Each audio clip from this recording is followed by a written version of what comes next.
ಆಯ್ತು ಆಚಾರ್ಯ. ಶ್ರೀ ಗುರುಭ್ಯೋ ನಮಃ. ಹರಿ ಓಂ. ಶ್ರೀ ಗುರುಭ್ಯೋ ನಮಃ. ಹರಿ ಓಂ. ಪರಿಪೂರ್ಣ ಗುಣಾರ್ಣವಾಯ ನಾರಾಯಣಾಯ ಪರಿಪೂರ್ಣ ಗುಣಾರ್ಣವಾಯ ವಿಶ್ವೋದಯ ಸ್ಥಿತಿಲಯೋ ನಿಯತಿಪ್ರದಾಯ ವಿಶ್ವೋದಯ ಸ್ಥಿತಿ ಲಯ ನಿಯತಿ ಪ್ರದಾಯ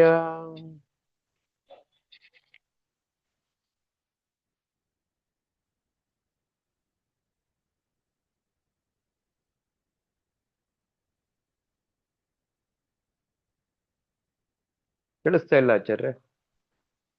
ಜ್ಞಾನಪ್ರದಾಯ ಸೌಖ್ಯ ದುಃಖ ಜ್ಞಾನಪ್ರದಾಯ ವಿಬುಧಾಸುರ ಸೌಖ್ಯ ದುಃಖ ಕಾರಣಾಯ ವಿತತಾಯ ನಮೋ ನಮಸ್ತೆ. ಸತ್ಕಾರಣಾಯ ವಿತತಾಯ ನಮೋ ನಮಸ್ತೆ. ಅಶೇಷವಾಗ್ಜಾಡ್ಯಮಲಾಪಹಂತ್ರೀ ಅಶೇಷವಾಗ್ಜಾಡ್ಯಮಲಾಪಹಂತ್ರೀ ನವಂ ನವಂ ಸ್ಪಷ್ಟ ಸುವಾಕ್ಪ್ರದಾಯಿನಿ ನವಂ ನವಂ ಸ್ಪಷ್ಟ ಸುವಾಕ್ಪ್ರದಾಯಿನಿ ಮಮೇಹ ಜಿಹ್ವಾಗ್ರಂಗನರ್ತಕೀ ಮಮೇಹ ಜಿಹ್ವಾಗ್ರಸುರಂಗನರ್ತಕೀ ಭವಪ್ರಸನ್ನಾ ವದನೆ ಚ ಮೇ ಶ್ರೀಃ. ಭವಪ್ರಸನ್ನ ವದನೆ ಚ ಮೇ ಶ್ರೀಃ. ಅಭ್ರಮಂ ಭಂಗರಹಿತಂ ಅಜಡಂ ವಿಮಲಂ ಸದಾ ಅಭ್ರಮಂ ಭಂಗರಹಿತಂ ಅಜಡಂ ವಿಮಲಂ ಸದಾ ಆನಂದತೀರ್ಥಮಪತ್ರಯಾಪಹಂ ಆನಂದತೀರ್ಥಮತುಲಂ ಭಜೆ ತಾಪತ್ರಯಾಪಹಂ. ಯಸ್ಯ ವಾಕ್ಕಾಮಧೇನುರ್ನಃ ಪ್ರಯಚ್ಛತಿ ಯಸ್ಯ ವಾಕ್ಕಾಮಧೇನುರ್ನಃ ಕಾಮಿತಾರ್ಥಾನ್ ಪ್ರಯಚ್ಛತಿ ದೇವೇತಂ ಜಯ ಯೋಗೀಂದ್ರಂ ಕಾಮಬಾಣಚ್ಛಿದಂ ಸದಾ ದೇವೇತಂ ಜಯ ಯೋಗೀಂದ್ರಂ ಕಾಮಬಾಣಚ್ಛಿದಂ ಸದಾ ಪೂಜ್ಯಾಯ ರಾಘವೇಂದ್ರಾಯ ಸತ್ಯಧರ್ಮರತಾಯ ಚ ಪೂಜ್ಯಾಯ ರಾಘವೇಂದ್ರಾಯ ಸತ್ಯಧರ್ಮರತಾಯ ಚ ಭಜತಾಂ ಕಲ್ಪವೃಕ್ಷಾಯ ನಮತಾಂ ಧೇನವೇ ಭಜತಾಂ ಕಲ್ಪವೃಕ್ಷಾಯ ನಮತಾಂ ಕಾಮಧೇನವೇ ಸತ್ಯಾಭಿಘ್ನಕರಾಬ್ಜೋತ್ಥಾನ್ ಪಂಚದ್ವರ್ಷಪೂಜಕಾನ್ ಸತ್ಯಾಭಿಘ್ನಕರಾಬ್ಜೋಕ್ತಾನ್ ಪಂಚಾಶದ್ವರ್ಷಪೂಜಕಾನ್ ಸತ್ಯಪ್ರಮೋದತೀರ್ಥಾರ್ಯಾನ್ ನೌಮಿನ್ಯಾಯಸುಧಾರತಾನ್ ಸತ್ಯಪ್ರಮೋದತೀರ್ಥಾರ್ಯಾನ್ ನೌಮಿ ನ್ಯಾಯಸುಧಾರತಾನ್ ಆಪಾದಮೌಲಿಪರ್ಯಂತಂ ಗುರುಣಾಂ ಆಕೃತಿಂ ಸ್ಮರೇತ್ ಆಪಾದಮೌಲಿಪರ್ಯಂತಂ ಗುರುಣಾಂ ಆಕೃತಿಂ ಸ್ಮರೇತ್ ಯೇನ ವಿಘ್ನಾಃ ಪ್ರಣಶ್ಯಂತೆ ಸಿದ್ಧ್ಯಂತಿ ಚ ಮನೋರಥಾಃ ತೇನ ವಿಘ್ನಾಃ ಪ್ರಣಶ್ಯಂತಿ ಸಿದ್ಧ್ಯಂಚಿತ ಮನೋರಥಾಃ. ಶ್ರೀ ಗುರುಭ್ಯೋ ನಮಃ. ಹರಿ ಓಂ. ಶ್ರೀ ಗುರುಭ್ಯೋ ನಮಃ. ಹರಿ ಓಂ. ಶ್ರೀಮನ್ಮಹಾಭಾರತ ತಾತ್ಪರ್ಯ ನಿರ್ಣಯದ 2ನೇ ಅಧ್ಯಾಯ ಭಾರತ ವಾಕ್ಯೋದ್ಧಾರ. ಈ ಅಧ್ಯಾಯದಲ್ಲಿ ಶ್ರೀಮದ್ ಆಚಾರ್ಯರು ಭಗವಂತನ ಅನೇಕ ಅವತಾರಗಳ ಹೆಸರನ್ನ ಉಲ್ಲೇಖ ಮಾಡ್ತಾ ಇದ್ದದ್ದು.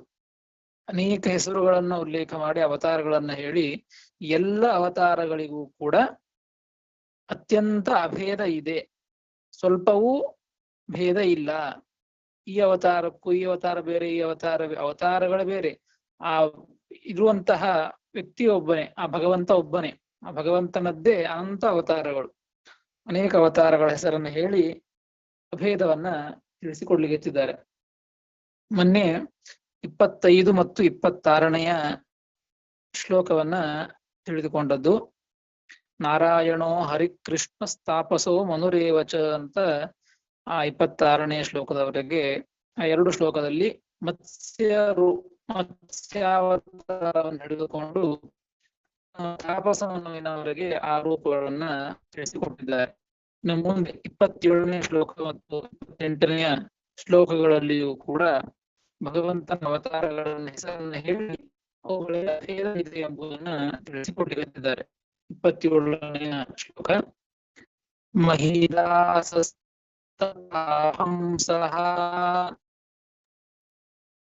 ಮಹಿದಾಸಸ್ತದಾ ಹಂಸಃ ಸ್ತ್ರೀರೂಪೋ ಹಯಶೀರ್ಷವಾನ್ ಸ್ತ್ರೀರೂಪೋ ಹಯಶೀರ್ಷವಾನ್ ತಥೈವ ವಡವಾವಕ್ತಾ ತಥೈವ ವಡವಾಕ್ರಃ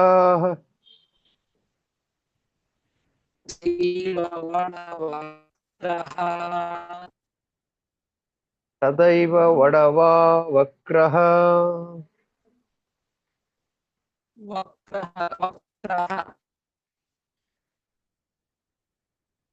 ಆಚಾರ್ಯ ಕೇಳಿಸ್ತಾ ಇಲ್ಲ, ನಿಮ್ದು ವಾಯ್ಸೇ ಕೇಳಿಸ್ತಾ ಇಲ್ಲ. ವಕ್ರ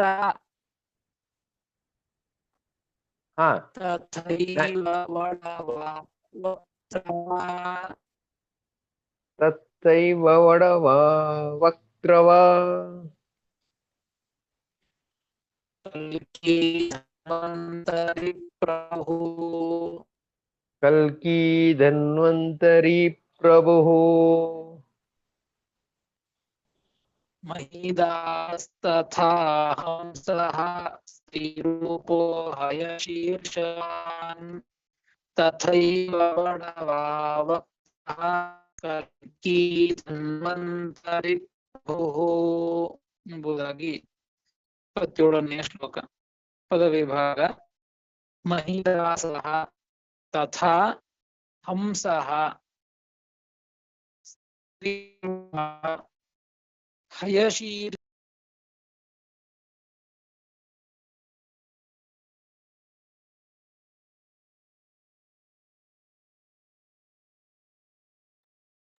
ಕೇಳ್ತಾ ಇಲ್ಲ ಗುರುಗಳೇ, ಕೇಳ್ತಾ ಇಲ್ಲ.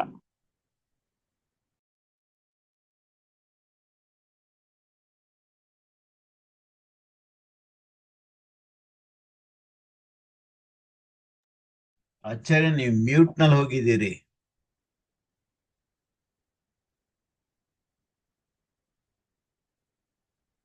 ಕೇಳಿಸ್ತಾ ಇದೆಯಲ್ಲ? ಈಗ ಕಾಣ್ತಿದೆ. ನೀವು ಮ್ಯೂಟ್ ಆಗಿ ಹೋಗಿದ್ರಿ ಆಚಾರ್ಯ. ಹಾ ಹಾ, ತಂತಾನೆ ಆಗಿತ್ತು, ತನ್ನಷ್ಟು ತಾನೇ ಆಗಿತ್ತು.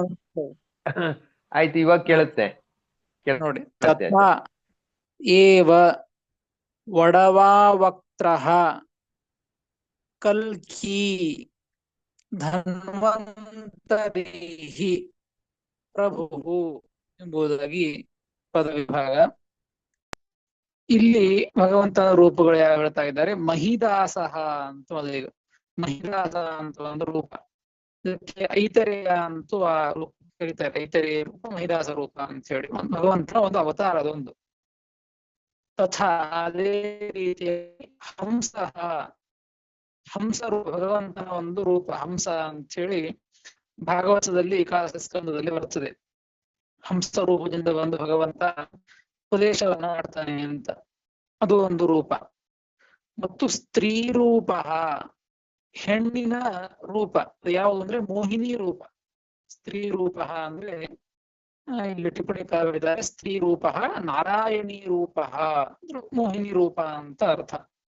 ಮತ್ತು ಹಯಶೀರ್ಷವಾನ್, ಹಯಗ್ರೀವ ರೂಪ. ಹಯಶೀರ್ಷ, ಹಯ ಕುದುರೆಯ ತಲೆ ಉಳ್ಳಂತಹ ಒಂದು ರೂಪ ಅಂದ್ರೆ ಹಯಗ್ರೀವ ದೇವರು ಅಂತ, ಹಯಗ್ರೀವ ಅವತಾರ. ತಥಾ ಏವ, ಅದೇ ರೀತಿಯಾಗಿ ಒಡವಾವಕ್ತ್ರ, ಮತ್ತೊಂದು ಭಗವಂತನ ರೂಪ ಒಡವಾವಕ್ತ್ರ ಅಂತ ಹೇಳ್ತಾ ಇದ್ದಾರೆ. ಏನ್ ಒಡವಾವಕ್ತ್ರ ಅಂದ್ರೆ ಒಡವಾಗ್ನಿ ಅಂತ ಅರ್ಥ. ಒಡವಾವಕ್ತ್ರ ಅಂದ್ರೆ ಒಡಗ್ನಿ ಅಂತ ಇದೆ. ಇದು ಎಲ್ಲಿದೆ ಅಂದ್ರೆ ಸಮುದ್ರ ಅಂತರ್ವಾಸಿ, ಸಮುದ್ರದ ಆಳಭಾಗದಲ್ಲಿ ಕೆಳಭಾಗದಲ್ಲಿ ಈ ಒಡವಾಗ್ನಿ ಅಂತ ಇದೆ. ಆ ಒಡವಾಗ್ನಿ ಅಂದ್ರೆ ಅದು ಬೇರೆ ಯಾವುದು ಅಲ್ಲ. ಅದು ಸಾಮಾನ್ಯ ಅಗ್ನಿ, ನಾವು ಪ್ರತಿನಿತ್ಯವೂ ಬಳಸುವಂತಹ ಈ ಜಡವಾದಂತಹ ಅಗ್ನಿ ಅಂತ ಅರ್ಥ ಅಲ್ಲ. ಅದು ಒಡವಾಗ್ನಿ. ಅದು ಒಡವಾವಕ್ತ್ರ ಅಂದ್ರೆ ಭಗವಂತನೇ ಆ ರೂಪದಿಂದ ಇದ್ದದ್ದು. ಅದು ಭಗವಂತನ ಅವತಾರವೇ, ಭಗವಂತನ ರೂಪವೇ ಅದು ಒಡವಾವಕ್ತ್ರ. ಇನ್ನ ಕಲ್ಕಿ ಅವತಾರ, 10ನೇ ಅವತಾರ, ದಶಾವತಾರದಲ್ಲಿ 10ನೇ ಅವತಾರ.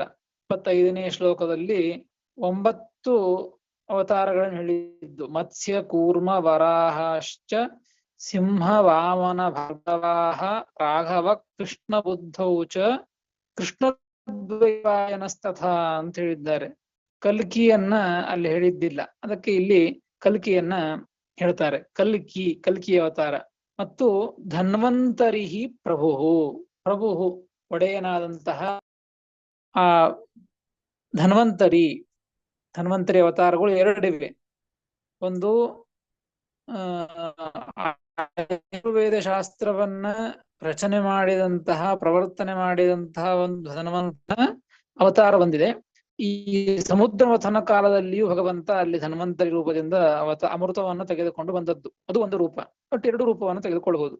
ಪ್ರಭು ಧನ್ವಂತರಿಹಿ, ಪ್ರಭುವಾದಂತಹ ಒಡೆಯನಾದಂತಹ ಆ ಧನ್ವಂತರಿ ರೂಪವು ಕೂಡ ಇದನ್ನ ಇಟ್ಟುಕೊಳ್ಬೇಕು. ಇಷ್ಟು ಈ 3 ಶ್ಲೋಕಗಳಲ್ಲಿ ಭಗವಂತನ ಇನ್ನೂ ಅನೇಕ ಅವತಾರಗಳಿವೆ, ಇನ್ನೂ ಅನೇಕ ರೂಪಗಳಿವೆ. ಇಲ್ಲಿ ಕೆಲವು ರೂಪಗಳನ್ನ ತಿಳಿಸಿ ಮುಂದಿನ ಶ್ಲೋಕದಲ್ಲಿ ಇವುಗಳಿಗೆ ಅಭೇದ ಇದೆ ಎಂಬುದನ್ನ ತಿಳಿಸಿಕೊಡ್ತಾ ಇದ್ದಾರೆ. 28ನೆಯ ಶ್ಲೋಕ. ಇತ್ಯಾದ್ಯಾ ಕೇವಲೋ ವಿಷ್ಣು, ಇತ್ಯಾದ್ಯಾ ಕೇವಲೋ ವಿಷ್ಣು, ನೈಷಾಂ ಭೇದ ಕಥಂಚನ,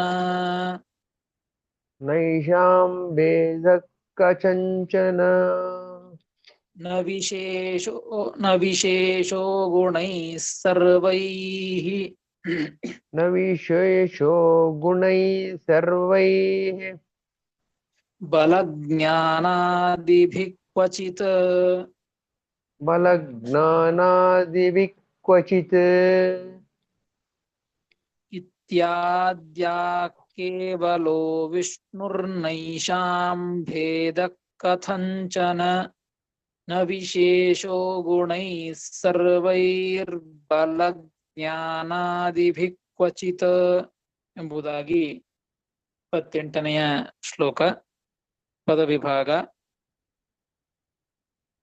ಇತ್ಯಾದ್ಯಾಹ ಕೇವಲಃ ವಿಷ್ಣುಃ ನ ಏಷಾಂ ಭೇದಃ ಕಥಂಚನ ನ ವಿಶೇಷಃ ಗುಣೈಃ ಸರ್ವೈಃ ಬಲಜ್ಞಾನಾದಿಭಿಃ ಕ್ವಚಿತ್ ಎಂಬುದಾಗಿ 28ನೇ ಶ್ಲೋಕದ ಪದವಿಭಾಗ. ನೋಡ್ರಿ, ಇತ್ಯಾದ್ಯಾಹ ಕೇವಲಃ ವಿಷ್ಣು ಅಂತ ಶ್ರೀಮದಾಚಾರ್ಯ ಹೇಳ್ತಾ ಇದ್ದಾರೆ. ಇತ್ಯಾದ್ಯಾಹ ಅಂದ್ರೆ ಇವೇ ಮೊದಲಾದವುಗಳು ಅಂತ ಅರ್ಥ. ಅಂದ್ರೆ ಹಿಂದೆ 3 ಶ್ಲೋಕದಲ್ಲಿ ಏನು ಭಗವಂತನ ರೂಪಗಳನ್ನ ಅವತಾರಗಳನ್ನ ತಿಳಿಸಿಕೊಟ್ರು, ಇತ್ಯಾದ್ಯಾಹ ಅಂದ್ರೆ ಇವೇ ಮೊದಲಾದವುಗಳು, ಮತ್ಸ್ಯ ಕೂರ್ಮ ಏನ್ ಹೇಳಿದ್ದಾರೆ ಅವತಾರಗಳು ಇವೆಲ್ಲವೂ ಕೂಡ ಅಂತ ಅರ್ಥ. ಇತ್ಯಾದ್ಯಾಹ ಇವೇ ಮೊದಲಾದವುಗಳು ಅಂದ್ರೆ ನೋಡಿ, ಆ ಇತ್ಯಾದ್ಯಾಹ ಅಂತಂದ್ರು ಇತ್ಯಾದ್ಯಾಹಂತೆ ಏ ಮೊದಲಾದವುಗಳು ಅಂತ ಹೇಳ್ತಾ ಇದ್ದಾರೆ. ಅಂದ್ರೆ ಇಲ್ಲಿಗೆ ಭಗವಂತನ ರೂಪ ಮುಗೀತು ಅಂತ ಅರ್ಥ ಅಲ್ಲ, ಇಲ್ಲಿ ಕೆಲವೊಂದನ್ನು ಹೇಳಿದ್ದಷ್ಟೇ. ಇತ್ಯಾದ್ಯಾಹ ಇವೇ ಮೊದಲಾದವು, ಇನ್ನೂ ಬಹಳ ಇವೆ, ಇನ್ನೂ ಎಲ್ಲವೂ ಕೂಡ ಭಗವಂತನ ರೂಪಗಳು, ಪ್ರಸಿದ್ಧವಾದಂತಹ ರೂಪಗಳನ್ನ ಮಾತ್ರ ಇಲ್ಲಿ ತಿಳಿಸಿದ್ದಾರೆ. ಇತ್ಯಾದ್ಯಾಹ ಇವೇ ಮೊದಲಾದಂತಹ ಭಗವಂತನ ರೂಪಗಳೇನು ಹೇಳಿದ್ದಾರೋ, ಕೇವಲೋ ವಿಷ್ಣು, ಎಲ್ಲ ರೂಪಗಳು ಕೂಡ ಕೇವಲ ವಿಷ್ಣು. ಕೇವಲ ಎಂಬುದಕ್ಕೆ ಭೇದರಹಿತ ಅಂತ ಅರ್ಥ. ಶಬ್ದಕ್ಕೆ ಕೇವಲ ಎಂಬುದಕ್ಕೆ ಭೇದರಹಿತ, ಭೇದ ಇಲ್ಲದೆ ಇದ್ದಂತಹ ರೂಪಗಳು. ಕೇವಲ ವಿಷ್ಣು, ಈ ವಿಷ್ಣುವಿಗೂ ಇವ್ಯಾವ ರೂಪಗಳಿಗೂ ಕೂಡ ಏನೂ ಭೇದ ಇಲ್ಲ, ಸ್ವಲ್ಪವೂ ಭೇದ ಇಲ್ಲ. ಕೇವಲ ವಿಷ್ಣು, ಭೇದರಹಿತವಾದಂತಹ ವಿಷ್ಣುವಿನ ರೂಪ ಅಂತ ಹೇಳ್ತಾ ಇದ್ದಾರೆ. ಅಷ್ಟು ಹೇಳಿ ಮತ್ತೆ ಸ್ಪಷ್ಟವಾಗಿ ತಿಳಿಸ್ತಾರೆ, ಯೇಷಾಂ ಭೇದ ಕಥಂಚನ ನೈಷಾಂ ಭೇದ ಕಥಂಚನ. ನೋಡಿ, ಈ ಹೇಳಿದ್ದು ವಿಷ್ಣುವಿಗೂ ಈ ರೂಪಗಳಿಗೂ ಭೇದ ಇಲ್ಲ ಅಂತ ಹೇಳಿದ್ದು. ಅದರ ಮೇಲೆ ಪ್ರಶ್ನೆ ಮಾಡಿಕೊಂಡು ಉತ್ತರವನ್ನ ಶ್ರೀಮದಾಚಾರ್ಯರು ಏನ್ ಪ್ರಶ್ನೆ ಅಂದ್ರೆ, ಅಭೇದೇಪಿ ನ ಇಂದ್ರಾರ್ಜುನಾದಿವತ ವಿಶೇಷೋ ಅಸ್ತಿ ಇತ್ಯಾಹ. ಈಗ ಇತ್ಯಾದ್ಯ ಕೇವಲ ವಿಷ್ಣು ಅನ್ನೋದರಿಂದ ಭೇದ ಇಲ್ಲ, ಅಭೇದ ಇದೆ ಅಂತ ಹೇಳದಂಗಾಯ್ತು. ಅಭೇದ ಇದೆ ಅಂದ ಮಾತ್ರಕ್ಕೆ ಸಂಪೂರ್ಣ ಭೇದವನ್ನ ಹೇಳಿದಂತೆ ಆಗೋದಿಲ್ಲ. ಅದಕ್ಕೆ ಅದನ್ನು ಸ್ಪಷ್ಟಪಡಿಸ್ತಾರೆ. ಯಾಕೆ ಅಂದ್ರೆ, ಅಭೇದೇಪಿ ನ ಇಂದ್ರಾರ್ಜುನಾದಿವತ ವಿಶೇಷೋ ಅಸ್ತಿ. ನೋಡ್ರಿ, ಇಂದ್ರದೇವರಿಗೂ ಅರ್ಜುನನಿಗೂ ಏನಿದೆ? ಅಭೇದ ಇದೆ. ಅಭೇದ ಇದ್ರೂ ಕೂಡ ಇಂದ್ರದೇವರಿಗೂ ಅರ್ಜುನನಿಗೂ ಸ್ವಲ್ಪ ವಿಶೇಷ ಇದೆ. ಮೂಲ ರೂಪ ಅರ್ಜುನನಲ್ಲಿ ಈ ರೀತಿಯಾಗಿ ಆ ಅರ್ಜುನನಿಗೂ ಇಂದ್ರದೇವರಿಗೂ ಸ್ವಲ್ಪ ವಿಶೇಷ ಇದೆ. ಹಾಗೆ ಈ ರೂಪಗಳಿಗೂ ಮತ್ತು ಭಗವಿಷ್ಣುವಿಗೂ ಮೂಲ ರೂಪಕ್ಕೂ ಏನಾದರೂ ಅಂದ್ರೆ ವಿಶೇಷ ಇದೆಯಾ ಅಂದ್ರೆ ಭೇದಾಭೇದ ಇದೆಯಾ, ಏನಾದ್ರೂ ವಿಶೇಷ ಇದೆಯಾ ಅಂತಂದ್ರೆ ಅದನ್ನ ಹೇಳ್ತಾರೆ, ನೈಷಾಂ ಭೇದ ಕಥಂಚನ ಏಷಾಂ ಭೇದ ಏಷಾಂ ಕಥಂಚನ ನ ಭೇದ ಅಂತ ಅನ್ವಯ. ಈ ಏಷಾಂ ಅಂದ್ರೆ ಮತ್ಸ್ಯಾದೀನಾಂ, ಈ ಮತ್ಸ್ಯ ಕೂರ್ಮ ವರಾಹ ಮೊದಲಾದಂತಹ ರೂಪಗಳನ್ನ ಏನು ತಿಳಿಸಿದ್ದಾರೋ ಈ ರೂಪಗಳಿಗೆ ಕಥಂಚನ ಭೇದ, ಸವಿಶೇಷ ಭೇದ ಅಥವಾ ಭೇದಾಭೇದೋವ, ವಿಶೇಷ ಸಹಿತವಾದಂತಹ ಭೇದವಾಗಲಿ ಅಥವಾ ಭೇದವೂ ಕೆಲವು ಪ್ರಸಂಗದಲ್ಲಿ ಭೇದವೂ ಒಟ್ಟ ಭೇದಾಭೇದ ಅಂತ ಅರ್ಥ. ಸವಿಶೇಷ ಭೇದವೂ ಇಲ್ಲ, ಭೇದಾಭೇದವೂ ಕೂಡ ಸರ್ವಥಾ ಈ ರೂಪಗಳಿಗೆ ಇಲ್ಲ. ಅತ್ಯಂತ ಅಭೇದ. ಯಾವ ಮತ್ಸ್ಯ ರೂಪಕ್ಕೂ ಕೂರ್ಮ ರೂಪಕ್ಕಾಗಲಿ ಮತ್ಸ್ಯ ರೂಪಕ್ಕೂ ಮೂಲ ವಿಷ್ಣುವಿನ ರೂಪಕ್ಕಾಗಲಿ ಎತ್ಕಿಂಚಿತ್ತೂ ವ್ಯತ್ಯಾಸ ಇಲ್ಲ, ಭೇದ ಇಲ್ಲ. ಆ ಒಂದು ಅವತಾರದಲ್ಲಿ ಆ ಅವತಾರಕ್ಕೆ ಎಷ್ಟು ಜ್ಞಾನ ಇದೆ, ಎಷ್ಟು ಆನಂದ ಇದೆ, ಎಷ್ಟು ಶಕ್ತಿ ಇದೆಯೋ ಅಷ್ಟೆಲ್ಲವೂ ಕೂಡ ಮೂಲ ರೂಪಕ್ಕೂ ಇದೆ. ಮೂಲ ರೂಪಕ್ಕಿದ್ದ ಶಕ್ತಿ, ಆನಂದ, ಜ್ಞಾನ ಎಲ್ಲವೂ ಕೂಡ ಅನೇಕ ಅವತಾರ ರೂಪಗಳಿಗೂ ಕೂಡ ಅಷ್ಟೇ ಇದೆ. ಯತ್ಕಿಂಚಿತ್ತೂ ಭೇದ ಇಲ್ಲ, ಯತ್ಕಿಂಚಿತ್ತೂ ವ್ಯತ್ಯಾಸ ಇಲ್ಲ. ಇದ್ರೊಳಗೆ ಕಡಿಮೆ, ಇದ್ರೊಳಗೆ ಹೆಚ್ಚು ಅಂತ ಸರ್ವಥಾ ಇಲ್ಲ. ಹೀಗಾಗಿ ಅತ್ಯಂತ ಅಭೇದ ಇದೆ ಎಂಬುದನ್ನ ಶ್ರೀಮದಾಚಾರ್ಯರು ಏಷಾಂ ಕಥಂಚನ ನ ಭೇದ, ಈ ರೂಪಗಳಿಗೆ ಯಾವ ರೀತಿಯಿಂದ ಅಂದ್ರೆ ಸವಿಶೇಷ ಭೇದವಾಗಲಿ ಭೇದಾಭೇದವಾಗಲಿ ಯಾವ ರೀತಿಯಿಂದಲೂ ಕೂಡ ಭೇದ ಸರ್ವಥಾ ಇಲ್ಲ ಅಂತ ಇಷ್ಟು ಸ್ಪಷ್ಟನೆಯನ್ನು ಕೊಟ್ರು. ರೂಪಗಳಲ್ಲಿ, ಅವತಾರಗಳಲ್ಲಿ ಮತ್ತು ಮೂಲ ರೂಪಕ್ಕೂ ಯಾವುದೇ ಅವತಾರಗಳಲ್ಲಿ ಪರಸ್ಪರವಾಗಿ ಭೇದ ಇಲ್ಲ, ಅತ್ಯಂತ ಅಭೇದ ಇದೆ ಎಂಬುದನ್ನ ಇಲ್ಲಿ ತಿಳಿಸಿಕೊಟ್ರು. ಇದಾದ ಮೇಲೆ ಹಾಗಾದ್ರೆ ರೂಪದಲ್ಲಿ ಅತ್ಯಂತ ಅಭೇದ ಇದೆ ಅಂತ ಗೊತ್ತಾಯ್ತು. ಆದರೆ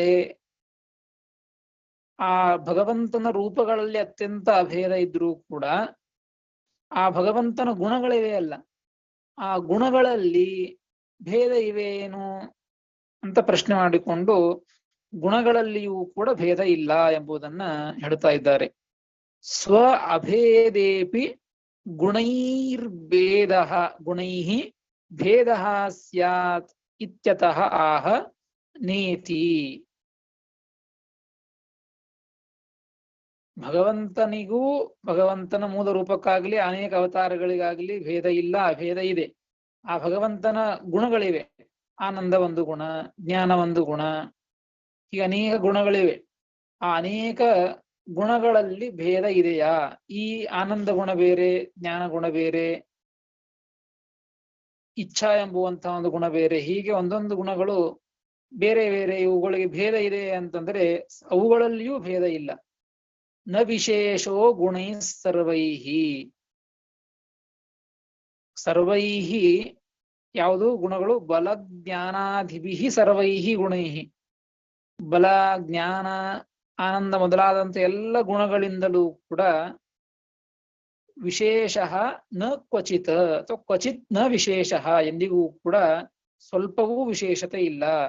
ಅಂದ್ರೆ ಎಲ್ಲ ಗುಣಗಳಿಗೂ ಅಭೇದ ಇದೆ. ಭಗವಂತನಿಗೂ ಅವತಾರಗಳಿಗೂ ಅಭೇದ, ಭಗವಂತನ ಗುಣಗಳಲ್ಲಿಯೂ ಪರಸ್ಪರ ಅಭೇದ, ಭಗವಂತನ ಗುಣಗಳಿಗೂ ಭಗವಂತನಿಗೂ ಅಭೇದ. ಭಗವಂತನಿಂದ ಬೇರ್ಪಟ್ಟು ಗುಣ ಇಲ್ಲ. ಭಗವಂತ ಬೇರೆ, ಭಗವಂತನ ಆನಂದ ಬೇರೆ ಅಂತ ಇಲ್ಲ.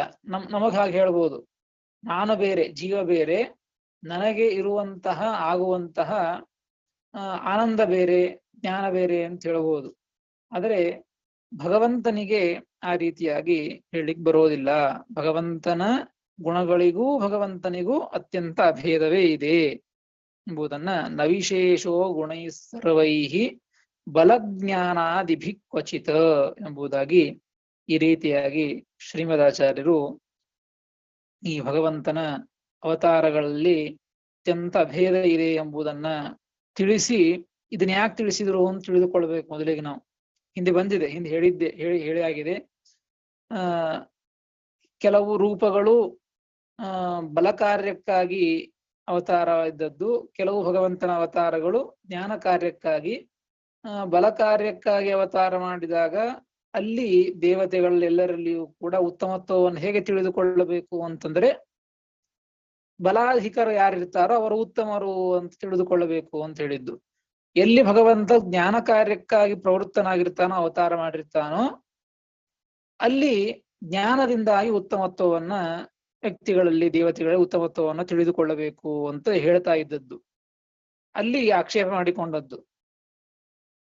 ಬಲ ಕಾರ್ಯಕ್ಕಾಗಿ ಪ್ರವೃತ್ತವಾದ ರೂಪ, ಜ್ಞಾನ ಕಾರ್ಯಕ್ಕಾಗಿ ಪ್ರವೃತ್ತವಾದಂತಹ ರೂಪಗಳು ಇವು ಭಗವಂತನ ಅವತಾರ ಅಂತ ಇಟ್ಕೊಂಡ್ರೆ ಹಾಗೆ ಹೇಳಬಹುದು. ಇವು ಅವತಾರ ಅಂತ ಅಲ್ಲಿಕ್ಕೇನು ಕಾರಣ, ಏನು ಪ್ರಮಾಣ ಅಂತ ಕೇಳಿದ್ದಕ್ಕೆ ಈ ರೀತಿಯಾಗಿ ಎಲ್ಲವೂ ಕೂಡ ಭಗವಂತನ ಅವತಾರವೇ ಎಂಬುದಕ್ಕೆ ತಿಳಿಸೋದಕ್ಕಾಗಿ ಶ್ರೀಮದಾಚಾರ್ಯರು ಈ 3-4 ಶ್ಲೋಕಗಳಿಂದ ಭಗವಂತನ ಆ ಕೃಷ್ಣರಾಮಾದಿ ಅವತಾರಗಳು ಬಲ ಕಾರ್ಯಕ್ಕಾಗಿ ಪ್ರವೃತ್ತವಾದದ್ದು, ದತ್ತವ್ಯಾಸಾದಿ ರೂಪಗಳು ಜ್ಞಾನ ಕಾರ್ಯಕ್ಕಾಗಿ ಪ್ರವೃತ್ತವಾದಂತಹ ರೂಪಗಳು, ಇನ್ನು ಅನೇಕ ರೂಪಗಳು, ಎಲ್ಲ ರೂಪಗಳು ಕೂಡ ಅತ್ಯಂತ ಅಭಿನ್ನ ಎಂಬುದನ್ನ, ಅದಕ್ಕಾಗಿ ಇದನ್ನ ತಿಳಿಸಿಕೊಟ್ರು ಶ್ರೀಮದಾಚಾರ್ಯರು.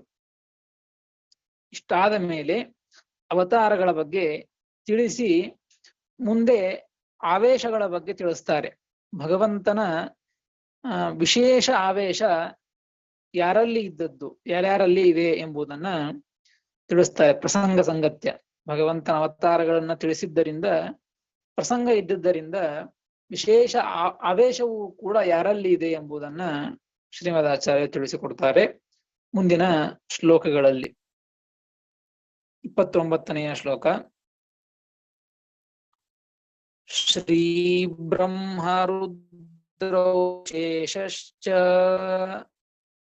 ಶ್ರೀ ಬ್ರಹ್ಮ ರುದ್ರೌ ಶೇಷಶ್ಚ ವೀಂದ್ರೇಂದ್ರೌ ಕಾಮ ಏವ ಚ ವೀಂದ್ರೇಂದ್ರೌ ಕಾಮ ಏವ ಚ ಕಾಮಪುತ್ರೋ ನಿರುದ್ಧಶ್ಚ ಕಾಮಪುತ್ರೋ ನಿರುದ್ಧಶ್ಚ ಸೂರ್ಯಶ್ಚಂದ್ರೋ ಬೃಹಸ್ಪತಿಃ सूर्यश्चन्द्रो बृहस्पतिः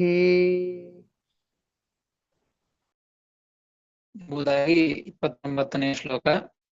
ಇದೇ ರೀತಿ 30ನೇ ಶ್ಲೋಕದಲ್ಲಿ ಇದನ್ನೇ ತಿಳಿಸಿಕೊಟ್ಟಿದ್ದಾರೆ.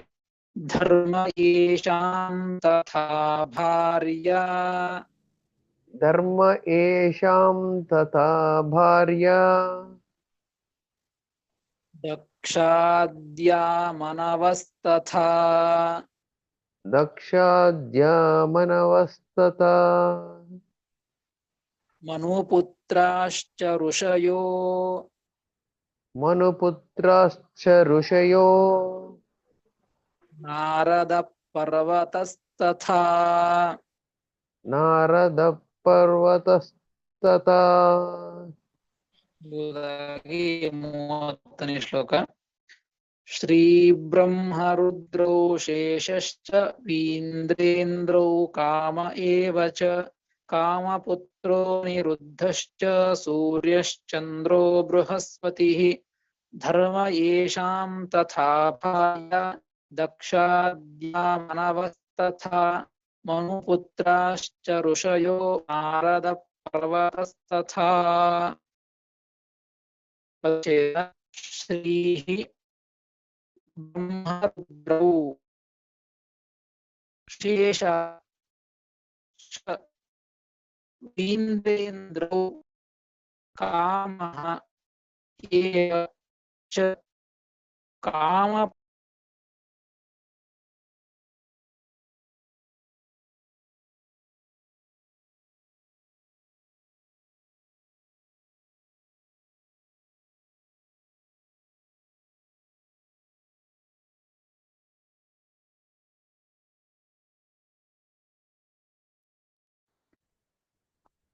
ಕಾಮಪುತ್ರಃ ಅನಿರುದ್ಧಃ ಚ ಸೂರ್ಯಃ ಚಂದ್ರಃ ಬೃಹಸ್ಪತಿಃ ಧರ್ಮಃ ಯೇಷಾಂ ತಥಾ ಭಾರ್ಯಃ ಭಾರ್ಯಾಃ ದಕ್ಷಾದ್ಯಃ ಮನವಃ ತಥಾ ಮನುಪುತ್ರಾಃ ಚ ಋಷಯಃ ನಾರದಃ ಪರ್ವತಃ ತಥಾ ಎಂಬುದಾಗಿ ಈ 2 ಶ್ಲೋಕ.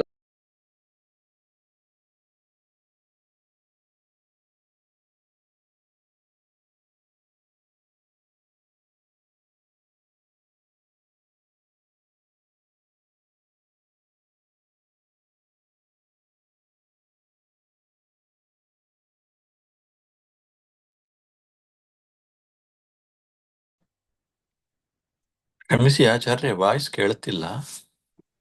ಮ್ಯೂಟ್ ನಾವು ಹೊರಟೋಗಿದ್ದೀರಿ ಆಚಾರ್ಯ ನೀವು.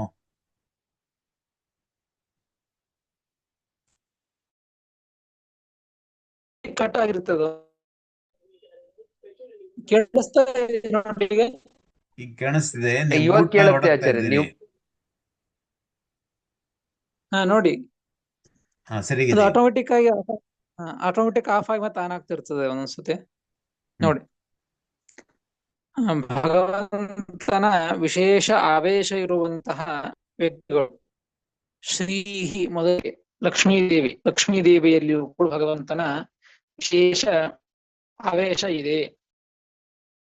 ಬ್ರಹ್ಮರುದ್ರವು ನಂತರದಲ್ಲಿ ಬ್ರಹ್ಮದೇವರು, ಅವರ ನಂತರದಲ್ಲಿ ರುದ್ರದೇವರು.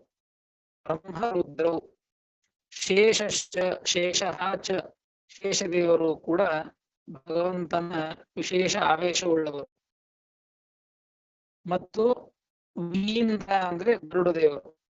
ವೀಂದ್ರೇಂದ್ರವು ತದನಂತರ ಇಂದ್ರ ಅಂದ್ರೆ ಗರುಡದೇವರಲ್ಲಿಯೂ ಕೂಡ ಭಗವಂತನ ವಿಶೇಷ ಆವೇಶ ಆಗಿರುತ್ತದೆ. ಇಂದ್ರವು ವೀಂದ್ರೇಂದ್ರ ಒಂದಿದೆ. ವೀಂದ್ರ ಗರುಡದೇವರು, ಇಂದ್ರದೇವರು ಮತ್ತು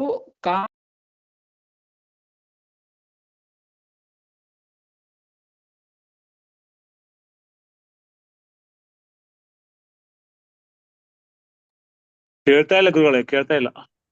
ಏನೇ ಕೇಳ್ತಾ ಇಲ್ಲ ಆಚಾರ್ಯ.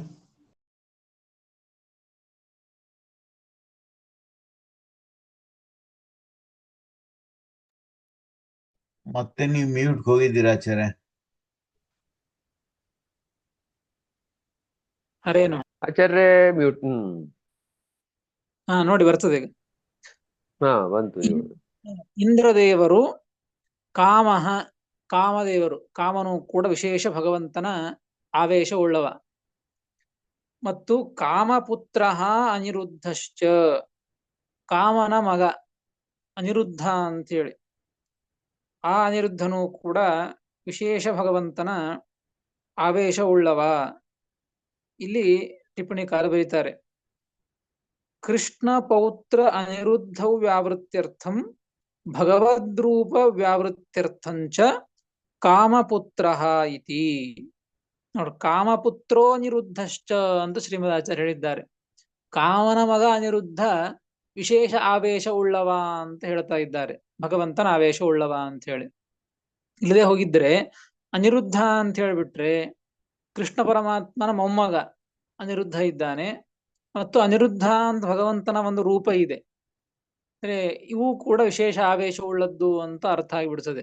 ಸ್ವಯಂ ಭಗವಂತ ಅನಿರುದ್ಧ ನಾಮಕ ಭಗವಂತ ಅವತಾರ ಇದೆ, ಅದು ಆವೇಶ ಉಳ್ಳದ್ದು ಅಂತ ತಿಳಿದುಕೊಂಡ್ಬಿಟ್ರೆ ಮಹಾ ಅನರ್ಥ ಆಗ್ತದೆ. ಅದು ಆಗಬಾರದು ಅನ್ನೋ ಸಲುವಾಗಿ ಸ್ಪಷ್ಟತೆಗಾಗಿ ಶ್ರೀಮದಾಚಾರ್ಯರು ಕಾಮಪುತ್ರ, ಕಾಮನ ಮಗ ಅನಿರುದ್ಧ, ಇವನು ವಿಶೇಷ ಭಗವಂತನ ಆವೇಶ ಉಳ್ಳವ. ಅನಿರುದ್ಧ ರೂಪ ಏನಿದೆ ಅದು ಆವೇಶ ರೂಪ ಅಲ್ಲ, ಸ್ವಯಂ ಭಗವಂತನ ಅವತಾರ ಅಂತ ತಿಳಿದುಕೊಳ್ಳಬೇಕು. ಇನ್ನು ನಂತರದಲ್ಲಿ ಸೂರ್ಯ ಚಂದ್ರ, ಸೂರ್ಯ ಮತ್ತು ಚಂದ್ರ ಮತ್ತು ಬೃಹಸ್ಪತ್ಯಾಚಾರ್ಯರು, ಇವರೆಲ್ಲರೂ ಕೂಡ ವಿಶೇಷ ಭಗವಂತನ ಆವೇಶ ಉಳ್ಳವರು.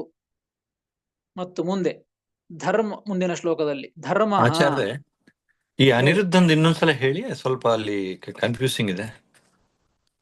ಟಿಪ್ಪಣಿಕ ಬರೆದಿದ್ದಾರೆ ನೋಡಿ, ಕೃಷ್ಣ ಪೌತ್ರ ಅನಿರುದ್ಧೌ ವ್ಯಾವೃತ್ಯರ್ಥಂ, ಕೃಷ್ಣನ ಮೊಮ್ಮಗ ಪ್ರದ್ಯುಮ್ನನ ಮಗ, ಪ್ರದ್ಯುಮ್ನ ಅಂದ್ರೆ ಕೃಷ್ಣನ ಮಗ, ಪ್ರದ್ಯುಮ್ನನ ಮಗ ಅನಿರುದ್ಧ, ಆ ಅನಿರುದ್ಧನನ್ನು ತೆಗೆದುಕೊಳ್ಳಬಾರದು.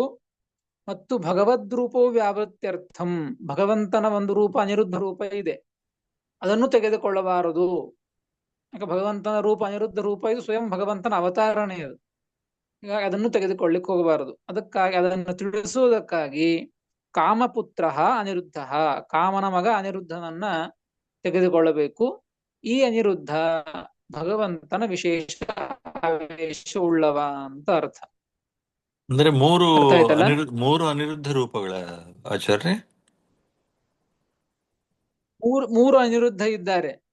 ಹಾ, ಪ್ರದ್ಯುಮ್ನನ ಮಗ ಅನಿರುದ್ಧ, ಕಾಮನ ಮಗ ಅನಿರುದ್ಧ, ಸ್ವಯಂ ಅನಿರುದ್ಧ ಭಗವಂತನ ರೂಪ ಅವತಾರ. ಇಲ್ಲಿ ವಿಶೇಷ ಆವೇಶ ಉಳ್ಳ ವ್ಯಕ್ತಿ ಅಂತ ಯಾರನ್ನ ಹೇಳ್ತಾ ಇದ್ದದ್ದು ಅಂದ್ರೆ ಇಲ್ಲಿ ಕಾಮನ ಮಗದನ್ನ ಹೇಳ್ತಾ ಇದ್ದದ್ದು ಇಷ್ಟೇ. ಆಯ್ತು, ಧನ್ಯವಾದಗಳು ಆಚಾರ್ಯ, ನಮಸ್ಕಾರ. ಧರ್ಮ, ಯಮಧರ್ಮರಾಜನು ವಿಶೇಷವಾಗಿ ಭಗವಂತನ ಆವೇಶ ಉಳ್ಳವ. ಅಷ್ಟೇ ಅಲ್ಲ, ಮುಂದೆ ಯೇಷಾಂ ತಥಾ ಭಾರ್ಯಾಹ, ಈ ಹಿಂದಿನ ಶ್ಲೋಕದಲ್ಲಿ ಧರ್ಮ ತನಕ ಯಾರನ್ನು ಹೇಳಿದರೋ ಇವರೆಲ್ಲರ ಹೆಂಡತಿಯರು ಕೂಡ ಭಗವಂತನ ವಿಶೇಷ ಆವೇಶ ಉಳ್ಳವರು.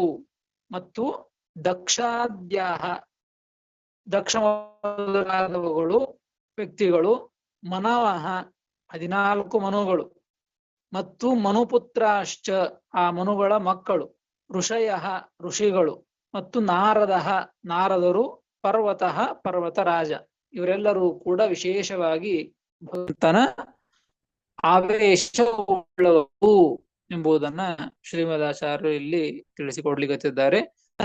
ಶ್ಲೋಕದಲ್ಲಿಯೂ ಕೂಡ ಇನ್ನು ವಿಶೇಷವಾಗಿ ಭಗವಂತನ ಆವೇಶ ಉಳ್ಳವರು ಯಾರು ಎಂಬುದನ್ನ ತಿಳಿಸಿ, ಬರೇ ಆವೇಶ ಉಳ್ಳವರು ಯಾರು, ಇವರೆಲ್ಲರೂ ಕೂಡ ವಿಶೇಷ ಆವೇಶ ಉಳ್ಳವರು, ಬರೇ ಸಾಮಾನ್ಯ ಆವೇಶ ಉಳ್ಳವರು ಯಾರು ಎಂಬುದನ್ನು, ವಿಶೇಷ ಆವೇಶ ಮತ್ತು ಸಾಮಾನ್ಯ ಆವೇಶ, ಅದನ್ನು ಕೂಡ ಮತ್ತೆ ಮುಂದೆ ತಿಳಿಸಿಕೊಟ್ಟಿದ್ದಾರೆ. ಅದನ್ನು ಮತ್ತೆ ನಾಳೆ ತಿಳಿದುಕೊಳ್ಳೋಣ ಅಂತ ಹೇಳ್ತೇನೆ. ಶ್ರೀಕೃಷ್ಣ ಅರ್ಪಣಮಸ್ತು. ಹರಯೇ ನಮಃ. ಶ್ರೀಕೃಷ್ಣ ಅರ್ಪಣಮಸ್ತು. ಹರೇ ನಮಃ. ನಮಸ್ಕಾರ ಗುರುಗಳೇ, ಧನ್ಯವಾದ. ನಮಸ್ಕಾರ ನಮಸ್ಕಾರ ಗುರು. ಕೃಷ್ಣಾರ್ಪಣಮಸ್ತು.